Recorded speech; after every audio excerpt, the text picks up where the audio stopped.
سندھ کے chief minister مراد علی شاہ بازی لے گئے۔ بندہ مخالفین پر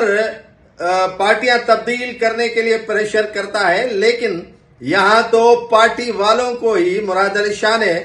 سائیڈ لائن کروا دیا۔ کلا بازیاں کھلانا شروع کر دی ہیں مراد علی شاہ نے۔ مراد علی شاہ کے پاس ایسا کوئی تعویذ ہے، ایسا کوئی جادو ہے،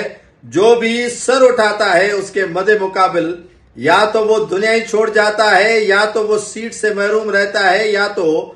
اپنے عہدے گوا بیٹھتا ہے۔ مراد علی شاہ کی جو اس مرتبہ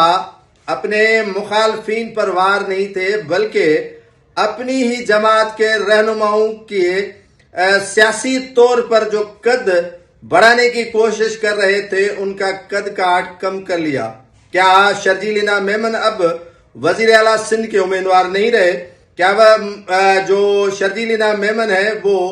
پیش امامت ہی کریں گے وہاں سندھ اسمبلی کے مسجد میں، یا کچھ اور معاملات آگے بڑھیں گے؟ ناصر حسین شاہ تو ویسے ہی سائیڈ لائن ہو گئے، اور سردار محمد بخش مہر کی اجڑی ہوئی جو لباس تھا، اجڑا ہوا ان کا چہرہ تھا، اور چہرے پر وہ جو کیا کہتے ہیں کہ مسکراہٹ نہیں تھی، اس میں ساری چیزیں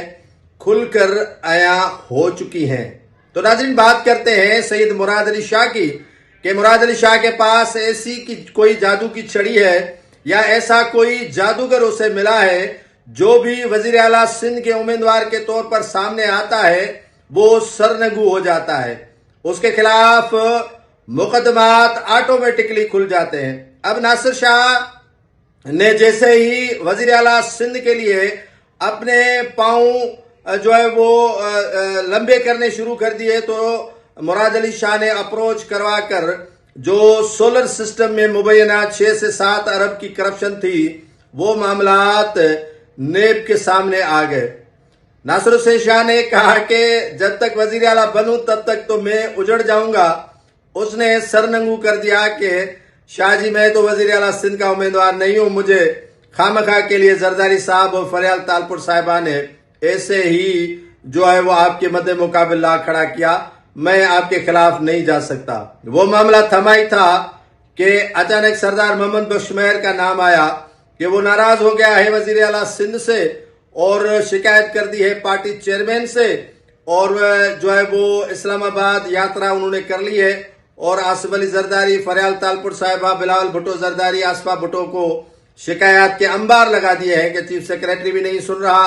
افسران بھی نہیں سن رہے ہیں، اور مراد علی شاہ ان کے محکمے میں چیف سیکریٹری آصف حیدر شاہ سمیت مداخلت کر رہا ہے، لیکن اس کی بھی نہیں سنی گئی۔ وہ کافی دن غیر حاضر رہے، لیکن اچانک وہ نمودار ہوئے سندھ اسمبلی میں، لیکن وہ سردار محمد بخش مہر اجڑے ہوئے تھے، کیونکہ سردار محمد بخش مہر نے جیسے ہی سر اٹھانا شروع کر دیا مراد علی شاہ کے مد مقابل، تو آپ کو پتا ہوگا کہ نیب کے نوٹسز آنا شروع ہو گئے سردار محمد بخش مہر کو۔ اب آتے ہیں شرجیل انعام میمن کے پاس، تو شرجیل انعام میمن نے کافی غصہ کیا۔ بی آر ٹی کا منصوبہ، بی آر ٹی میں مبینہ کرپشن کا معاملہ، یہ وزیر اعلیٰ شپ کے لیے تھا ہی سب کچھ، کیونکہ شرجیل انعام میمن کو یقین ہو چلا تھا کہ بجٹ کے بعد ری شفلنگ ہوگی، اور ری شفلنگ میں شاید وہ وزیر اعلیٰ سندھ بن جائیں، اور کافی اراکین کو انہوں نے مبارکباد ایڈوانس بھی دی تھی کہ میں نے راول پنڈی سے مراسم بنا لیے ہیں، اور وہاں سے ایک خط آئے گا جس میں مراد علی شاہ چلا جائے گا، لیکن ایسا نہیں ہوا۔ جب ایسا نہیں ہوا تو یقین مانے کہ شرجیل انعام میمن اسلام آباد یا لاہور میں تھا تو مراد علی شاہ بڑا سہما ہوا تھا، ڈرا ہوا تھا، اس کے سمجھ لیں کہ جان میں جان ہی نہیں تھی۔ کبھی وہ امداد پتافی کے پاس جا رہا تھا، کبھی مکیش کمار چاولہ کے پاس جا رہا تھا، تو کبھی قائم علی شاہ کے پاس جا رہا تھا، تو کبھی کسی اور ایم پی ایس کے پاس جا رہا تھا، ناصر حسین شاہ کو منتیں سماجتیں کر رہا تھا کہ شرجیل انعام میمن کو سمجھاؤ اور ایسے نہیں کرے۔ پھر یہ بات شرجیل انعام میمن کو بھی سمجھ میں آئی کہ اگر میں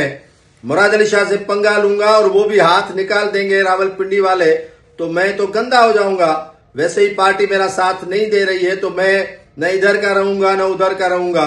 تو اس نے جو ہے وہ مکیش کمار چاولہ کے کہنے پر سرنڈر کر دیا. ایسا سرنڈر کیا ہے یقین مانے کہ مراد علی شاہ سے اس نے معافی بھی مانگ لی ہے. نہ صرف معافی مانگی ہے، کل آپ نے دیکھ لیا ہوگا کہ جو سندھ اسمبلی میں مسجد ہے وہاں پیش امامت بھی انہوں نے خود کروائی. کہا کہ میں کبھی بھی کرپشن نہیں کروں گا، اب میں پیش امام رہوں گا، اور کرپشن تو دور کی بات ہے لیکن مراد علی شاہ کے سامنے سینہ چوڑا کر کے نہیں گھوموں گا اور اسٹائل بھی نہیں ماروں گا. اور میری توبہ. اور میمن ویسے ہی میمن نکلا جیسے میمن بیوپاری یا کاروباری شخصیات ہوتے ہیں. تو کچھ لوگ کے تحت شرجیل انعام میمن بھی خاموش ہو گیا. تو جادو کی چھڑی تو یقیناً مراد علی شاہ کے پاس ہے جو کام کر گئی.